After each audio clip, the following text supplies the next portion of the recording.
back to my lecture of class 9th physics.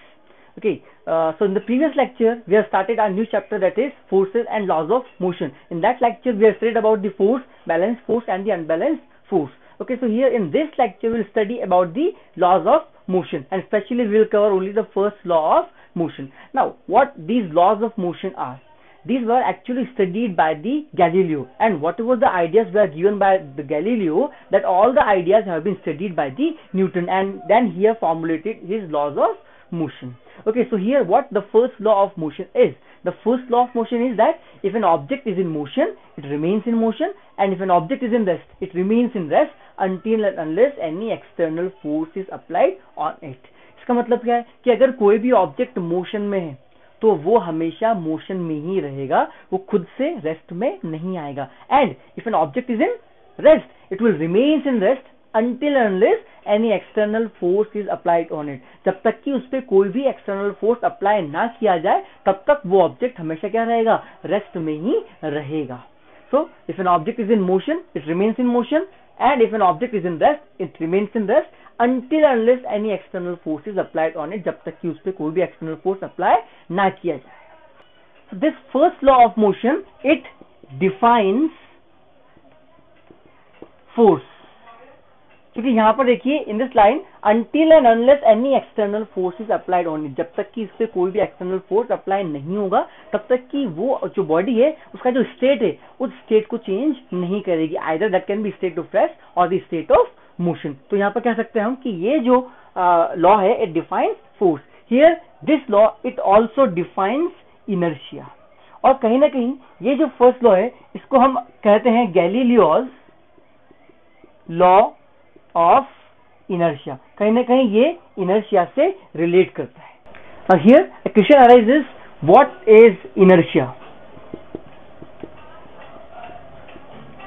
This inertia is the property of a body in which it opposes any change in its state. उसका जो भी state होगा उस object का वो हमेशा उसको अपोज करेगा. Now what about its state? यहाँ पर तीन स्टेट हो सकते हैं. First one is the state of rest, second one is the state of motion, and third one is the state of direction. मतलब अगर कोई भी ऑब्जेक्ट रेस्ट में है तो अपने आप से मोशन में नहीं आ सकता, या फिर उसकी जो स्टेट ऑफ रेस्ट है उसको चेंज नहीं कर सकता है.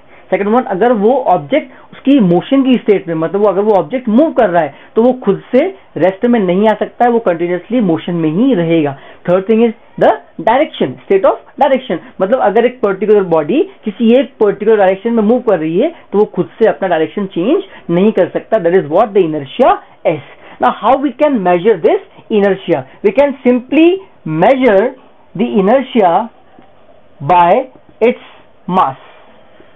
मतलब आप कह सकते हो that the mass is the measurement of the inertia. जितना ज्यादा एक ऑब्जेक्ट का मास होगा उतना ही ज्यादा उसका इनर्शिया भी होगा. Okay, now here as we have seen about the three different states of the object, that is state of rest, state of motion, state of direction. So here the inertia, that is also divided into three parts, that is inertia of rest, inertia of motion, and inertia of direction. Okay, now here we will study one by one all these three inertias.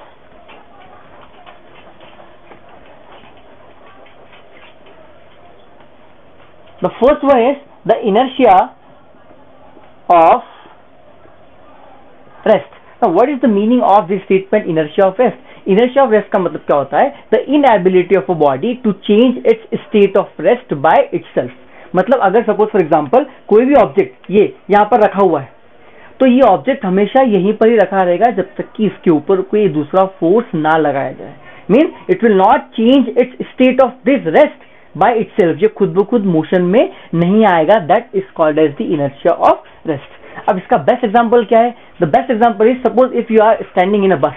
आप एक bus के अंदर खड़े हैं, you are in the rest, but as the bus starts, जैसे ही suddenly बस start होती है तब क्या होता है? You feel a jerk in the backward direction.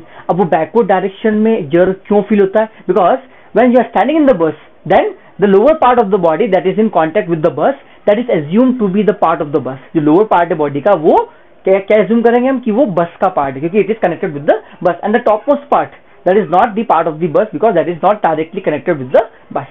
तो हम क्या कह सकते हैं यहाँ पर कि जैसे बस स्टार्ट होगी, जो lower part of the body that also start moving, but जो ऊपर वाला पार्ट है वो क्या है, it will not start moving, वो अभी भी क्या है, it is in the state of rest. So what it will be felt, वो ऐसा लगेगा कि वो जो अपर पार्ट है that is moving in the backward direction. That's why you will feel a jerk in the backward direction. That is called as the inertia of rest.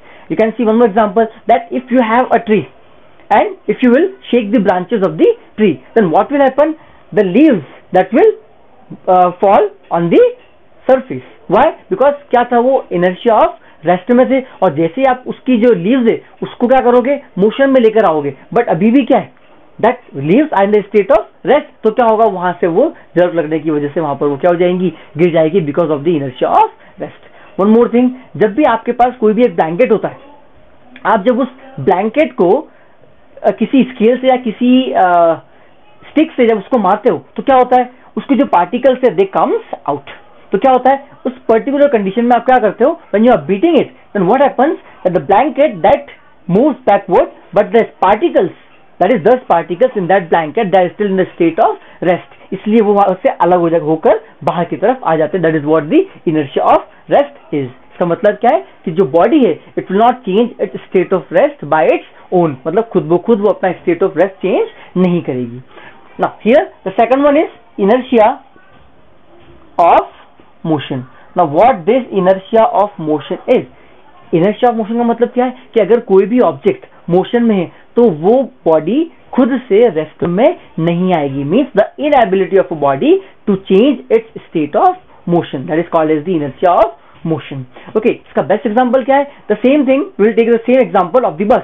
कि अब suppose वो जो बस है वो कंटिन्यूअस मोशन में और वो मूव कर रही, but suddenly if the brakes are applied, जैसे ही ब्रेक्स अप्लाई करेंगे देन क्या होगा, then your body will fall in the forward direction. अब ये क्यों होगा, because again the lower part of the body that is the part of the bus and that is still moving, but जैसे ही brake लगता है तो आपका जो lower part of the body वो तो क्या होता है, रेस्ट में आ जाता है, but the upper part that is still in the motion, that is because of the inertia of motion. उसकी वजह से क्या होता है कि your upper part of the body that falls in the forward direction because of the inertia of motion. Okay, one more thing, that whenever long jump, a runner that takes a long jump, then he has to run very far off distance. वो बहुत दूर से आकर jump लेता है. क्यों? Because he wants himself to be in the inertia of motion. मतलब अगर वो मोशन में रहेगा तो एकदम से रेस्ट में नहीं आएगा and he will be able to move some more distance.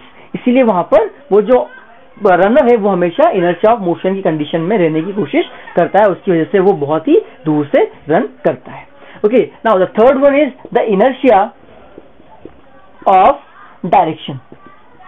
अब इनर्शिया ऑफ डायरेक्शन का मतलब क्या है, that the inability of a body to change its state of direction. कि अगर कोई भी बॉडी एक पर्टिकुलर डायरेक्शन में मूव कर रही है तो वो खुद से अपना डायरेक्शन चेंज नहीं कर सकती. For example, you might have seen कि वो जो एक we have a device in which that is used to sharpen the knife, that is used to sharpen the knife. यहाँ पर एक स्टोन होता है और यहाँ पर एक मोटर लगी हुई होती है और यहाँ पर आप वो जो अपना नाइफ है उसको रखकर और वो जो उसकी जो एजेस है उसको शार्प बनाई जाती है. अब यहाँ पर आपने देखा होगा कि कभी भी जब भी इसको शार्प किया जाता है तो उसकी जो स्पार्कल्स है they always flows in the tangential direction. That is because of the inertia of direction. क्योंकि हमेशा कोई भी ऑब्जेक्ट अगर वो सर्कल में मूव करता है तो उसका जो एज की तरफ है या जो सर्कमफ्रेंस पे जो भी पॉइंट है it always tends to move in a tangential direction. तो यहाँ पर भी वो जो स्पार्क्स है वो हमेशा टेंजेंशियल डायरेक्शन में मूव करेंगे because of inertia of direction. So here in this first law of motion, it defines force as well as it defines inertia. And what inertia is? It is the inability of the body to change its state, and that state can be either state of rest, state of motion, or state of